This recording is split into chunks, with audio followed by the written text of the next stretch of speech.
MDS university Ajmer के BA part third political science first paper के मेरे प्रिय विद्यार्थियों, मैं डॉक्टर मनोज अवस्थी पिछले कुछ लेक्चर से आपको जॉन स्टुअर्ट मिल के बारे में बता रहा हूँ। कल हमने स्वतंत्रता संबंधी उनके विचारों की आलोचना पढ़ी, जिसमें बार्गर का जो कमेंट बहुत महत्वपूर्ण है, मैंने आपको बताया था। उन्होंने मिल के बारे में कहा है कि वो खोखली स्वतंत्रता के जनक हैं, यानी वो आज़ादी दे तो रहे हैं लेकिन उसके साथ पीछे से जो उनके अन्य विचार हैं वो उस आज़ादी को छीनने वाले हैं। उदाहरण के लिए, जब वो बात करते हैं राज्य और समाज की ऊपर जब कोई मुसीबत आती है तो अधिकार स्थगित किए जा सकते हैं, और कुछ अन्य प्रावधान जो उन्होंने कहे हैं, इसके आधार पर बार्कर ने उनकी बड़ी गंभीर आलोचना की है, कहते हुए कि मिल खोखली आज़ादी की बात कर रहे हैं। आज हम उनके दूसरे बिंदु पर आएंगे। ये भी बड़ा महत्वपूर्ण है परीक्षा की दृष्टि से भी और आपकी नॉलेज की दृष्टि से भी। मिल के प्रतिनिधि शासन या रिप्रेजेंटेटिव गवर्नमेंट पर विचार। अब देखिए, बीए पार्ट सेकंड में आपने पढ़ा है, दुनिया में ब्रिटेन को लोकतंत्र की मातृ संस्था या मदर इंस्टीट्यूशन माना जाता है। किसी हद तक ये सही भी है। डेमोक्रेसी के प्रति उनके जो आग्रह हैं या उनके जो सपोर्टर्स हैं या उनके जो समर्थन हैं या उनकी जो नीतियां हैं वो काफ़ी महत्वपूर्ण है और दुनिया के देशों को उन्होंने दिशा दिखाई दी है, इसमें कहीं कोई संदेह वाली बात नहीं है। मिल लोकतंत्र के, आप ध्यान रखें, ये सवाल कई बार कंप्यूटर एग्जाम में पूछा जाता है, वो लोकतंत्र के पूर्ण समर्थक नहीं हैं। डेमोक्रेसी को वो थोड़ा क्रिटिसाइज भी करते हैं, लेकिन वो ये मानते हैं कि जो अन्य शासन प्रणालियां हैं उनकी तुलना में लोकतंत्र सबसे बेहतर है, क्योंकि इसमें जनता को अपने प्रतिनिधियों के माध्यम से उन्हें नियंत्रित रखते हुए एक सीमित अवधि के लिए शासन करने का अवसर प्राप्त होता है, और इस सीमित अवधि की वजह से लोगों की स्वतंत्रता प्रिजर्व रहती है, संरक्षित रहती है। अब प्रतिनिधि शासन की हम बात करें तो पहली जो उनका विचार है वो ये है कि वो द्विसदनात्मक व्यवस्थापिका का या प्रतिनिधि सभा का समर्थन करते हैं। आपने बीए में, फिर आपको एक साल पीछे लेके चलता हूँ, बीए पार्ट सेकंड में आपने पढ़ा है कि ये सवाल कई बार उठा है कि जो विधायिका है या जो लेजिस्लेचर है उसका हाउस एक हो या दो, क्योंकि आप ये पाएंगे कि कई बार दो हाउसेज होने की वजह से कार्य की गति और अन्य कार्यों में परेशानी भी आती है। दो हाउसेज जब पावर शेयर करते हैं तो किस रूप में करेंगे, उनकी चयन की प्रक्रिया क्या रहेगी, कौन से अधिकार दिए जाएं, कौन से नहीं दिए जाएं। जब ये बातें मैं आपसे कर रहा हूँ तो आप लोकसभा और राज्यसभा के अधिकार, शक्तियाँ, निर्वाचन प्रक्रिया को अपने मस्तिष्क पर रखें तो आप समझ पाएंगे कि शक्तियों का विभाजन, उनका निर्माण, ये प्रक्रिया आसान नहीं है, मुश्किलें इसमें आती हैं। और यदि दोनों हाउसेस में, अगर हम लोकतंत्र की बात करें, अलग अलग पार्टियों का बहुमत हो जाए तो स्थिति बहुत बिगड़ भी सकती है। मिल लेकिन इस बात पर द्विसदनात्मक व्यवस्थापिका के समर्थक हैं। वो इस बात को मानते हैं कि हाउसेस दो ही होने चाहिए। तर्क उनके दो हैं इसके पीछे। एक, संख्या बल ज़्यादा होता है, ज़्यादा लोग चिंतन करेंगे, किसी विषय पर सोचेंगे तो शायद ज़्यादा बेहतर अंजाम तक पहुंच पाएंगे। दूसरा, एक जो हाउस है या सदन है वो दूसरे सदन के लिए मार्गदर्शक का काम भी करता है और अंकुश का भी। यदि सदन एक ही हुआ और वहाँ किसी का बहुमत आ गया तो वो फिर नियम, कायदे, कानून बनाने में अपनी सीमाओं का अतिक्रमण भी कर सकता है। और आप ध्यान रखें, हम ब्रिटेन की बात कर रहे हैं जहाँ संविधान लिखित नहीं है।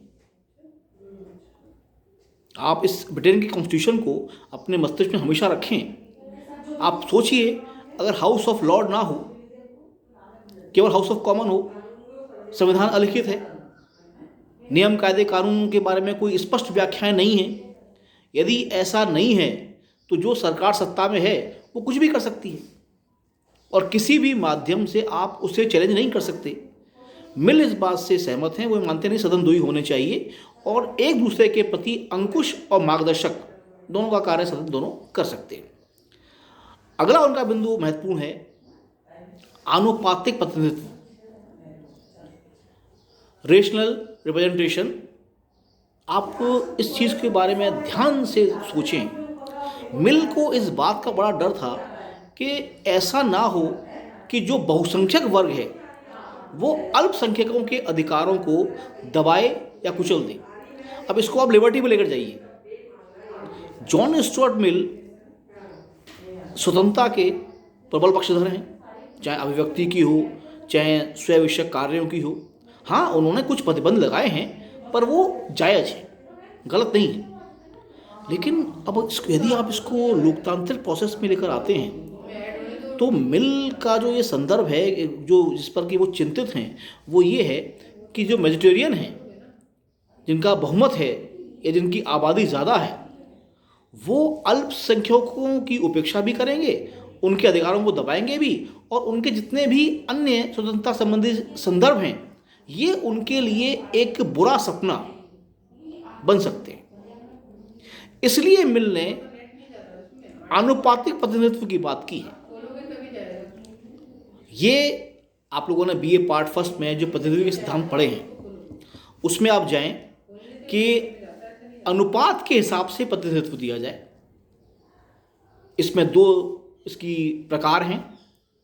इसमें आप देखेंगे पाएंगे कि जितने मत मिले उतने स्थान दे दिए जाएं। व्यक्ति नहीं खड़े होंगे, दल खड़े होंगे। जिस दल को जितने स्थान, जितने परसेंट वोट मिलते हैं उतने परसेंट स्थान उसको संसद में प्रदान कर दिए जाएं।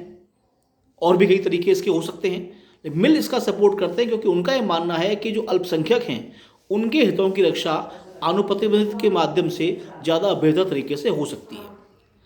अगला बिंदु थोड़ा आलोचना का है। जॉन स्टुअर्ट मिल ये कहते हैं कि मतदाता की निश्चित शैक्षणिक योग्यता होनी चाहिए। अब ध्यान रखिएगा, मिल सभी को मतदान का अधिकार नहीं दे रहे, वो सार्वभौमिक मताधिकार की बात नहीं कर रहे। जैसे आप तुलना करें भारत की आज की तारीख में, आप में से जो 18 वर्ष के हो गए होंगे या होने वाले होंगे, हम अभी देख रहे हैं राजस्थान में चुनाव चल रहे हैं पंचायती राज संस्थाओं के, आपके पास मतदान का अधिकार है।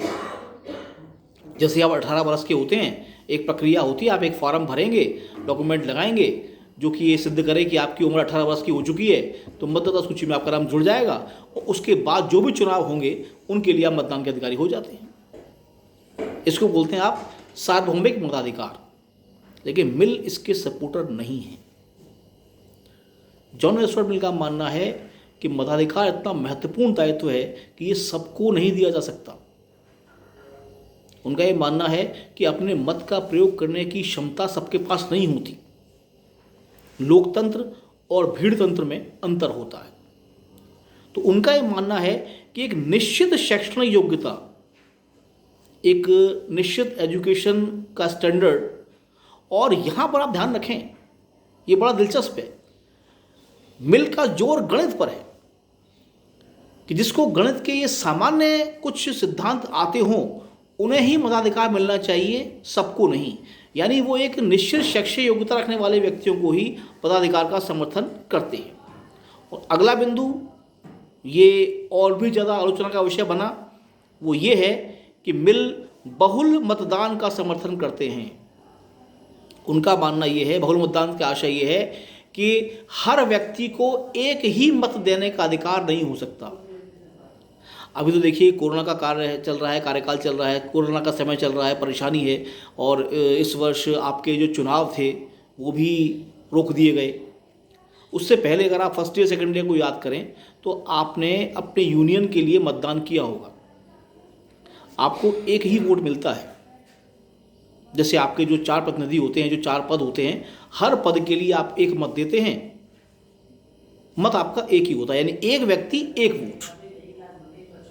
मिल बहुल मतदान की बात कर रहे हैं।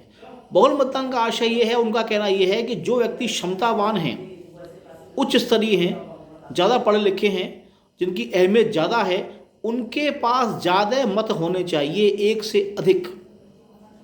सामान्य व्यक्ति को एक, और जो उनसे ऊंचे स्तर पर हैं उन्हें एक से ज़्यादा मत का अधिकार मिलना चाहिए, ताकि एक न्यायोचित सरकार सत्ता में आए जो कि नियम, कायदे, कानूनों का निर्माण और क्रियान्वयन ठीक से कर सकें। धन्यवाद।